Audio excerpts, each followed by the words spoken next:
તો સવારમાં મારી અને રોનકની સવારે નીકળી પડી છે 2 દિવસ ફાર્મમાં રોકાવા માટે. રોનકને નથી આવવાનું, એને તો ઓફિસે જવાનું છે.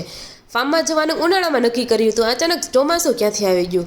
રોનક તો મારા મમ્મીના ઘરે મૂકી ગયા. ત્યાં જોયું તો ભજન કીર્તન ચાલતા હતા ને પપ્પા જસ્ટ સવારનું શિરામણ કરીને ઊભા થયા ને મમ્મી હજી રસોઈ બનાવતા હતા. પછી સાસુઓ બંને શિરામણ કરવા બેસી ગયા.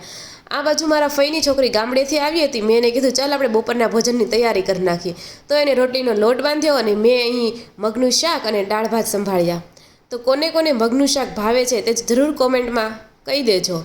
ને આ બાજુ મમ્મી છે તે કેરીનો રસ કાઢતા હતા. હવે કેરીની સિઝન છે એટલે કેરીનો રસ દરરોજ નીકળે.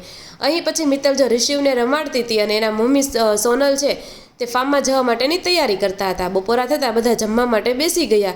જમવામાં છે મગનું શાક, રોટલી અને રસ. આ મારી ફેવરેટ ડિશ છે. પછી બધા રેસ્ટ કરીને ફાર્મમાં જવા માટે નીકળી ગયા. મમ્મી કે ઝડપથી બહાર નીકળો, મારે ડોર બંધ કરવો છે. અને નીચે જો સંદીપ ગાડી કાઢતો હતો અને પપ્પા અને રોહિત એની હેલ્પ કરતા હતા. અને પછી પહોંચી ગયા ફાર્મમાં જો બધો સામાન કાઢી અને આપણે રૂમમાં મૂકતા હતા. મિની વ્લોગ ગમ્યો હોય તો લાઇક કરવાનું ભૂલતા નહીં. ફરી મળીશું નેક્સ્ટ ફાર્મવાળા વ્લોગમાં. અમારી સાથે કોણ કોણ આવ્યું હતું અને અમે કઈ કઈ ગેમ રમ્યા હતા તે જોવા માટે. ફરી મળીશું. રાધે રાધે.